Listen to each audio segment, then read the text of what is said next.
name is Jada Lee, and I do R&B. I'm a singer, songwriter, and recording engineer based here in Philly. Huh. All right.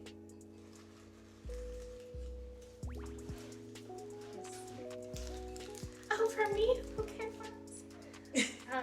what's your favorite at-home cozy activity? Cozy activity. So like after I'm done like all of my work stuff, I like to play Call of Duty. Black Ops 6.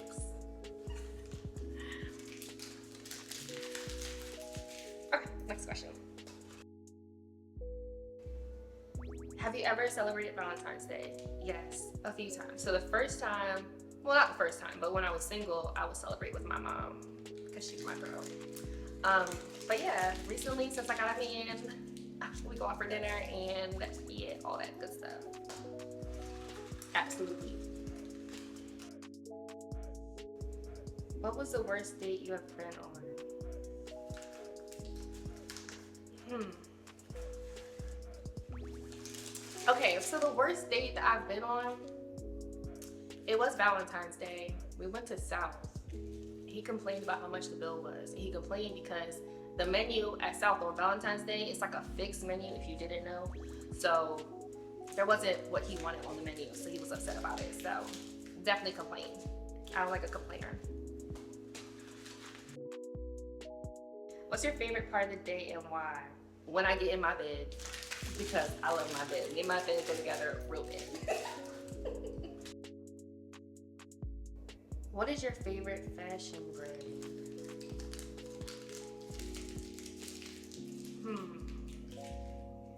I would say currently Juicy Couture. I just love the sweatsuits. What's one thing from your childhood that has shaped who you are today?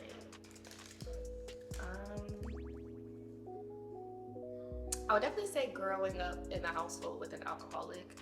I feel like having that experience and having to grow through that experience has taught me how to be resilient, how to fight through whatever I'm going through. And yeah, everything is not going to be sunshine, lollipops, and rainbows. And you just have to keep pushing and believe that what you're working towards is going to happen. And I do believe that. And you should too. What are some green flags you look for? Oh, green flags. Emotional stability, because I've definitely dealt with some people who were not emotionally available or stable. Financial stability, because I've dealt with some brokies. Someone who, a green flag is definitely, you have to have an apartment, because there do be some hobosexuals too. What else? A green flag. You dress nice. You like to step out because you gotta match my fly. We can't be, look like I'm going somewhere and you're going somewhere completely different. It's not gonna work. It's not gonna work. Yeah, and family oriented. I have a lot of green flags. I'm not gonna lie. Yeah, family oriented, ambitious, romantic. Yeah. What are your biggest turn-ons? My green flags. Those are my biggest turn-ons. But to expand on that, definitely consideration. I feel like consideration is the biggest form of love. Like if you consider me in everything you do, like how is this gonna make Jada feel? Or like you're out somewhere, you see something, you're like, oh, Jada might like this, let me grab that. That's a huge turn on. What's one of your red flags? One of them? I would definitely say a man who doesn't know what he wants to do, like he has no direction. Because I feel like in order for a relationship to work, one person has to be dominant, the other one has to be kind of submissive, or like more so like the person who's following you. And if you're supposed to lead me, you have to know where you're going, because naturally if you don't, I'm gonna step into the dominant role and no one likes me when I'm dominant. So yeah, I would definitely say a man who doesn't know how to lead, doesn't know where he's going, doesn't have a plan, is a huge red flag for me. What food can you not live without? Chicken. I'm gonna give y'all the stereotypical answer. It's chicken. I love chicken. I meal prep chicken all the time. Yeah, I feel like it's one of the healthiest meats you can possibly eat. And you can make it so many different ways. Like, you can fry it, you can bake it, you can roast it, you can grill it. Like, you really can't go wrong with chicken.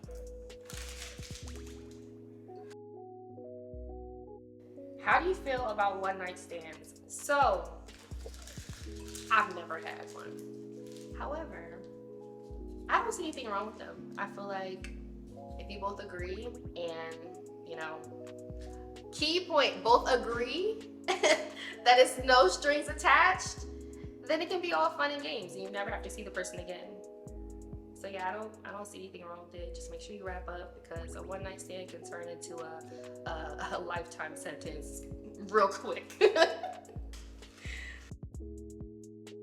If you were on a deserted island, what 2 items would you need? Okay. If my goal isn't to get off the island, I would definitely say a phone. But not for what you think. I want the phone for the memo app so I can write songs. And then I would say my mom, even though she's not an item, like, I would not survive on an island without my mom. So those are 2 things. If I got my phone, I got my mom, I'm cool. Like, y'all can leave me on the island for real. Y'all don't have to come get me. What's your craziest breakup story? So I actually wrote a song about this, September 13th. If you haven't heard it, go listen to it.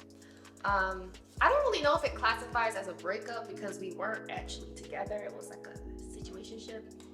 But I thought it was a breakup because sometimes the situationship breakups hurt more than the actual breakups.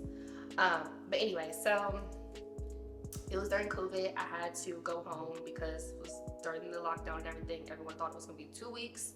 So I packed for 2 weeks. I'm like, yeah, babe, I'll be back in 2 weeks. Cool. It ended up being a year that I was home in Maryland.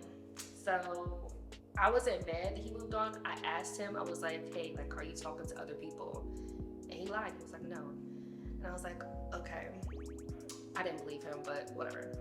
So at the time, like, we had our Apple Watches synced. So like I could see like if he was working out, if he was walking, whatever.